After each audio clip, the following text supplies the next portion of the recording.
Just waiting for that bad boy to load up. Right, sweet, we're going. Cool. All right. Righty right. Fucking first swear word. Funny story about that shortly. So, right, let's give it a couple of minutes. Let some people jump in. We've got a few jumping on Instagram now. What's happening, team? Hope we're all good. Leave me an emoji in the comments, as always, or let me know how your day's going, just so I know you can hear me, you can see me okay. Populating nicely from now. Hey, Kate, hope you're good. Hey, everyone saying hiya. Appreciate you. Right. We've got a few on Facebook. We're pretty much matching. We've got 6 on Facebook and 7 on Instagram. YouTube's always a little bit slower. Cool, we've got one on there now. Guys, if you're watching, just double tap, hit like, show me some love, like, share it on Facebook, give it a thumbs up on YouTube, please. And then we'll get going very, very shortly. This is going to be a good one. It's going to be a good one, this. It's also Diabetes Awareness Week, if no one knew, here in the UK. So I'm going to speak about that when we start the show as well. Cool. Right. I think we're all good. Right, Mega. Shall we hit record?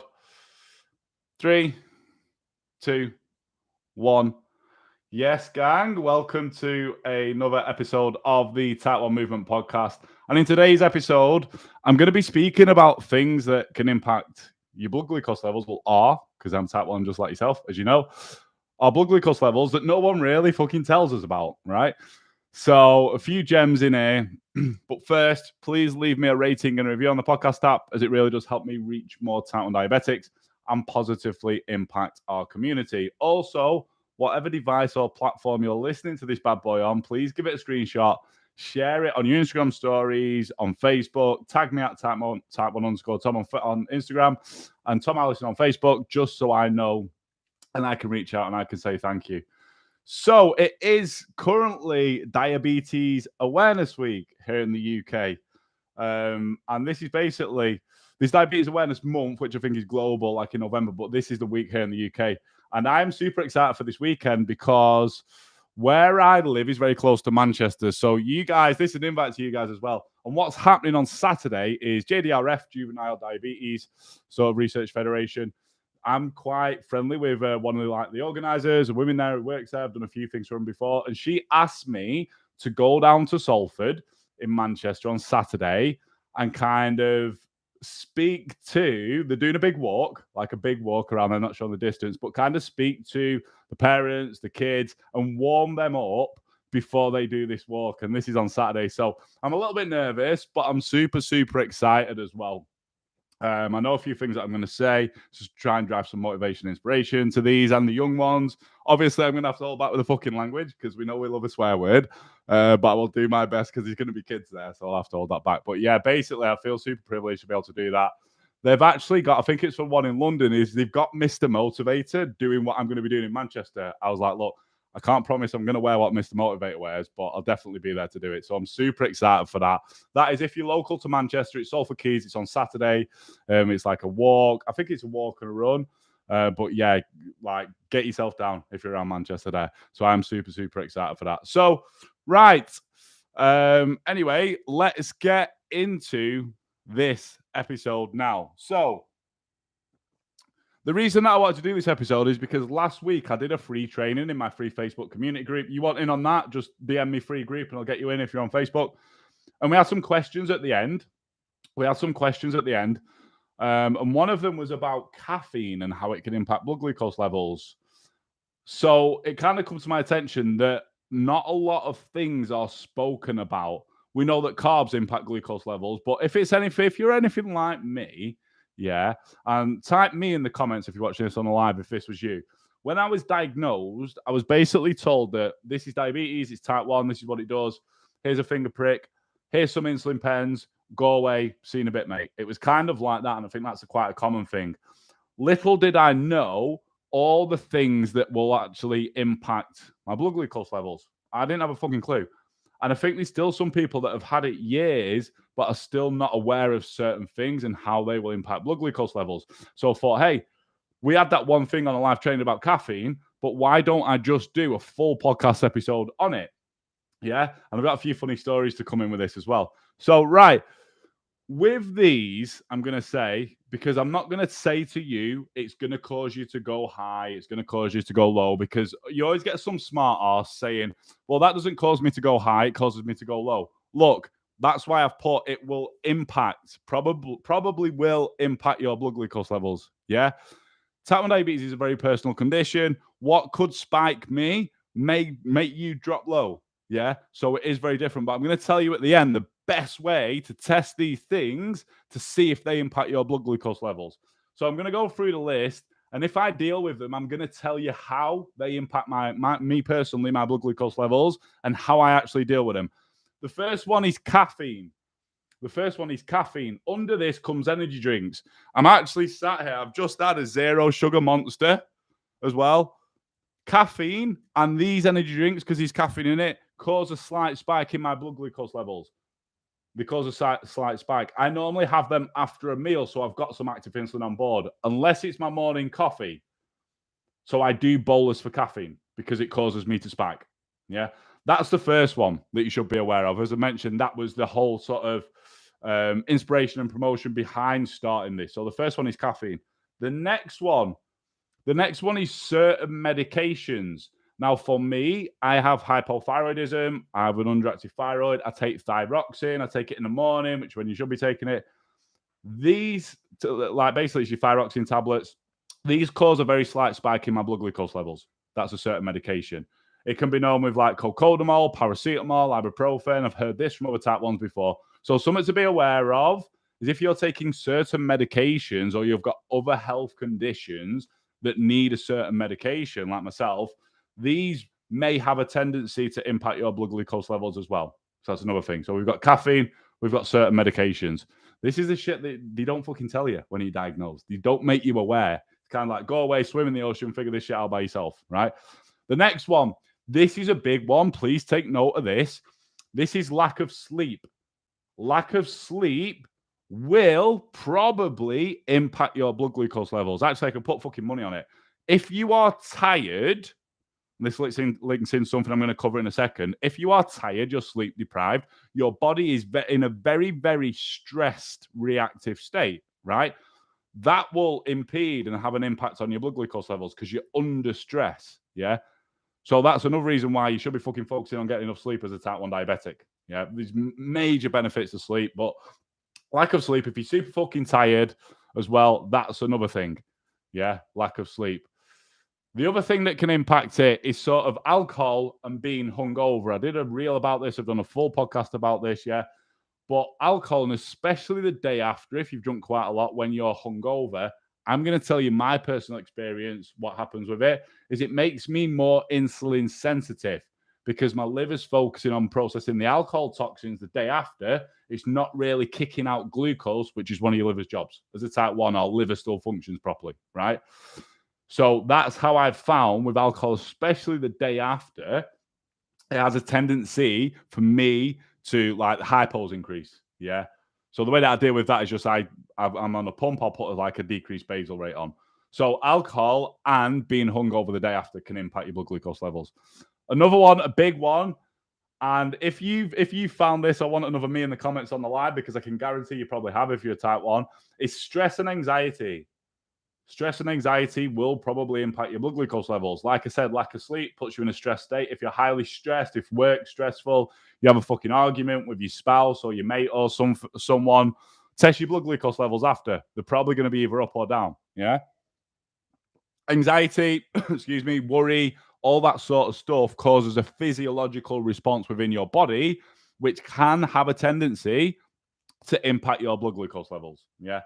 Another one, a big one for you females that isn't really spoken about is hormones, time of the month, when you're pregnant. This is a big one for you women. Yeah, that's something that will impact your blood glucose levels. So just be aware of that. Yeah. Another one, this is becoming, I'm fucking happy because this is becoming more sort of common and more heard of within our community as type 1 diabetics now. And this is protein and fats. We understand that it's not just carbohydrates that are going to have an impact on our blood glucose levels. Protein can, because it can be converted into glucose. Yeah. And also fats can, because it delays the digestion process down. So that's another thing to be aware of, protein and fats. Another one is adrenaline.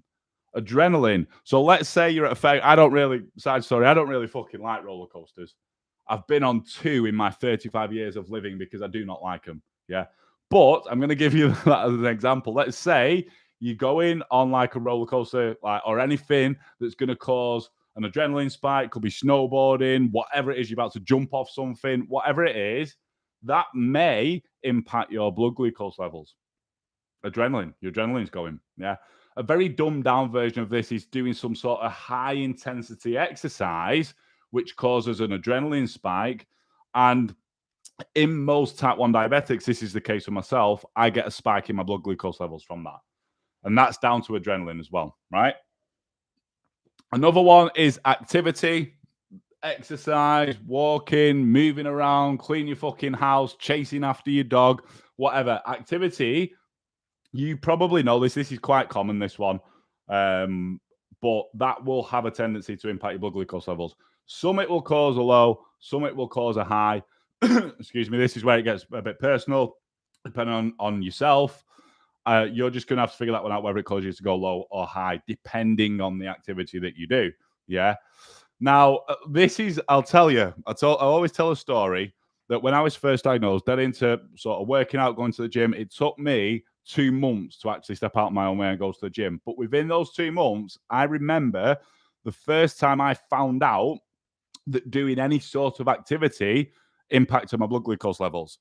And you know what I went to do? Wash my car. At one of the hand car washers where you get out, you got your spray gun, you got your brush, yeah. So blood glucose levels are in range. Can't remember the number. Excuse me. They're in range. Drove up the road about 5 minutes, put money in, washed my car, come back. I was high. I was like, what the fuck? I was only like within a few weeks of being diagnosed there. I was like, what the fuck's gone on there? Like, I've done like my normal sort of morning stuff, I think it was in the morning. Why am I high? And the more that I researched into it, I then found out activity can impact blood glucose levels. That was before I even started working out when I was diagnosed. That was my first sort of opening to, hey, I've been to wash my car, I've been a little bit active, excuse me, and it's caused a spike in my levels. That was the way that I kind of found out that. Another thing, flip side of that, inactivity. If you're sat on your arse a lot, that's probably going to impact your blood glucose levels. What happens most commonly here is it makes you less insulin sensitive and your levels a little bit harder to control. Yeah. And the one that I want to kind of, excuse me, finish on here is something that you have probably, it's kind of a sidestep to this, but it's still important that you know this. And you've probably found this out for yourself as well, but not really understood it. A high blood glucose level. If you are running high, it can seem like no matter the amount of correction dosage that you put in, it can seem like it's fucking water and it's not working. And the reason for that is when you're high, your body is under a lot of stress. A lot of stress. So you've got the glucose in your blood causes you to go high. You've got the stress, which is causing your liver to push out even more fucking glucose. You're trying to, excuse me, put insulin in, put a correction in. You're like, fuck, this is like water. It's not really doing anything. That's why. It's a tendency that the higher that you go, the less it seems like your insulin's actually working. This is kind of a sidetrack from this, but I want you to be aware of that. It's something that all of us as type 1 diabetics should be aware of. If we're running high, it's very, very stressful on our bodies. Liver's pushing out glucose. There's already a ton of glucose in your bloodstream, in your blood. Putting correction dosages in may seem like fucking water, like it's not working. I've been there a few times. Yeah. Another one as well is illness. This kind of comes under the stress category, but illness will impact your blood glucose levels. Yeah. So I'm going to quickly recap then through what we've talked about so far. First one, we've got caffeine, zero energy drinks. We've got some medications, certain medications. We've got lack of sleep, stress and anxiety, hormones, especially for you females, protein and fats, kind of renowned now, adrenaline, spikes in your adrenaline levels, activity levels, inactivity, not being active, high blood glucose levels, and illness as well. Yeah. There's probably a few more, but there's some of the main ones. Some of them you probably know about, some of them you may not. But hopefully this helps you and you know now. Now, this is how I see if something's going to impact me and how I get all my clients to see if something's going to impact them. Now, this can't really be done with stress or anxiety. I'm like, yeah, go and fucking have an argument with your partner and just for shits and giggles, right? And let's just see if it spikes or drops you. Some of these you can't really do this way, but here's what I do. If I'm wondering if something's going to have an impact on my blood glucose levels, I'll go and do that thing or I'll eat that thing with no active insulin on board, which means 4 hours, excuse me, after my last bolus. There's going to be three outcomes from this. There's going to be three outcomes. The first one is you go high, your levels go high. Then you know that certain thing or food causes you to go high. Then you know next time you're probably going to need to bolus for that. The second one is it does fuck all to you. You stay in range. Cool. The third one is it drops you. You go low. So you're gonna have to correct a hypo. That is the best way to figure out how something is going to impact your blood glucose levels. Because let's say you listen to this and you're like, right, Tom told me that X, Y, or Z causes my blood glucose levels, well, his blood glucose levels to go high. So I know that I'm going to have to do a bolus of insulin. And you go and do the thing, you put a bolus in, you go low, and you're like, Tom dickhead, it didn't do that. Well, first of all, take the bolus away, go and do it without that, if that makes sense. Then you're going to know for sure. That's the best way to test something out. Because like I say, there's only ever going to be three outcomes. You go high, you stay in range, cool, or you drop low. That's the best way to kind of test if something's going to impact your blood glucose levels. If you're trying to test it any other way, you're just guessing. You're just like, well, I think this is going to cause me to go high, so I'll take a bolus. You're just guessing. Keep everything flat, smooth, take away all the variables. That way you're going to actually know. Yeah. Team, that is it. Hopefully you got value from this episode. If you did, please leave me a rating and review on Podcast App or Spotify. Also, give it a like, share it, tag me when you're sharing it so I can reach out and say thank you. Until the next episode, have a fucking great day. Have a great week. Peace. Right, people. Still got a few people on. Does anyone have, excuse me, any questions whilst I'm on? I'm going to stay on for an extra 5 or 10 minutes. If anyone has any questions, anything they'd like to ask.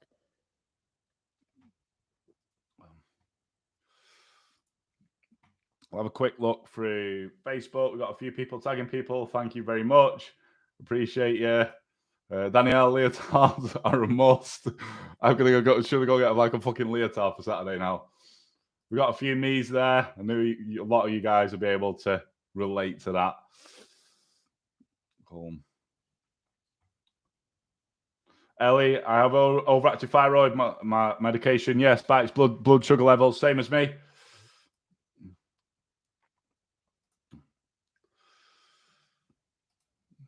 Have a quick look through, see if we've got any questions. Cool. Thanks for all you guys commenting. Appreciate it. Right, let's have a look. You guys on Instagram? Got a few emojis, thank you. All good in Belfast, yes. Big Dog Walks here in Belfast on Saturday for Diabetes UK. Yes, love that. Absolutely love that. So I'm not able to take Steve to this walk. I don't think I could anyway, because he's actually going in training kennels on Friday. Because he's been a little shit. Well, he's not being a little shit. He's just being a puppy. But like, there's this place near me where you can send your dog for a minimum of 2 weeks. He goes, he gets fed, he's around other dogs, and they're absolutely amazing. Got such good reviews. And you send them there for 2 weeks. They stay overnight for 2 weeks. And then when they hand them back, they've created all these sort of foundational trainings, and I just need to keep on top of it. So Steve ain't going to be with me, else I probably would have took him if I was able to. Pedal, yes, for stress. Me, sleep and stress. Also, heat. That's another good one. Heat. Probably somehow I should put on like weather changes as well. Hay fever. Yes, so it's like certain medical conditions, other medical conditions can impact it. Becky, what time's the walk on Saturday? I've got to be there for about 10. So I think it's going to be around then. But drop me a DM and I'll find out exactly what the time is and let you know. Thanks so much. No worries. I've completely stopped taking insulin and control my blood sugar with a low carb diet, and it's working. Is that okay? If you're in range, Like, it's not. I'm going to say this now. Like, anyone reading that or listening to that, I do not advise ever stopping taking insulin if you need fucking insulin. For me, I don't know anything about like your situation and stuff, but for me, yeah, it's a very sort of dangerous thing. Happy if you DM me, I'm happy to chat with you further. But anyone reading that, don't stop taking insulin and go on a low carb diet to manage your fucking glucose level. Do not fucking do that. Serious. But I'm happy to find out what else. Are you actually type 1 or you type 2? Like, DM me and I'll chat with you on that. But any type 1s, like, listening to this, reading the comments, like, I do not advise stopping taking your fucking insulin. You can see it in my eyes right now. Do not fucking do it. Yeah. Why does other autoimmune diseases fall after being diagnosed with type 1 diabetes? Basically, autoimmune disease means that your body gets a little bit fucked up and confused and goes a bit crazy and attacks itself. And once kind of there's a few conditions like thyroid complications are very closely linked to being a type 1 diabetic. That's why it's very common. That's why it's sort of very common for us as type 1s. And I think my guess would be that once your body starts attacking itself, other things come alongside that. Not to scare anyone, but that's like my guess. Yeah. That's not something that I can give you a solid answer on. I just know what the common things are. If you want a specific in-depth answer on that, if they know, I would go and speak to a proper endocrinologist. Find a fucking good one and say, can you explain physiologically why when we get one autoimmune condition, others come along? But it's basically going to be around the realms of that your body attacks itself and it can keep attacking itself and other sort of conditions come. Not something I worry about though. Like, we get what we get, we fucking deal with it at the end of the day. But that is a good question. No, for sure, do take my insulin on blood sugar spikes. Cool. That makes sense on that. Sweet. Right. Does anyone else have any questions? I think we're all good there. No. Cool. Right. Mega. Right. Fred saying it's on the cards when you're born if you're getting more diseases. Yeah, like with autoimmune diseases, especially type 1, we are born with a specific gene within us, and that kind of, excuse me, decides when it's going to come out. I was 21, some might be 4, some might be as soon as they're born. Some could be 40, 50 years old. Like, we can't dictate, but as we are born, there is certain genes within us that do dictate what sort of conditions that we're going to get along the line. Not something I would ever waste my mental energy on, because there's that many other things like controlling diabetes, living life to the fullest, me helping more. There's that so much more positive things that my mental energy goes to, other than worrying about, am I going to get another autoimmune sort of condition? Cool. Claire, my level's all over the place. Can't get help from anyone, doctor or hospital. Claire, DM me. That's why fucking people like me exist. Drop me a DM and I'll have a chat and I'll see if I can help you. Cool. Right. Excuse me. Right. I'm going to jump off now, team. Hopefully you got some value from that. Hopefully you've got a bit more awareness around what can impact your glucose levels. I think a big thing as being a type 1 is having fucking awareness around certain things to do with a condition. Yeah, and how it impacts you. Right. Thank you very much for jumping on. Appreciate you all. Until the next live, have a fucking great day and a great week. Peace.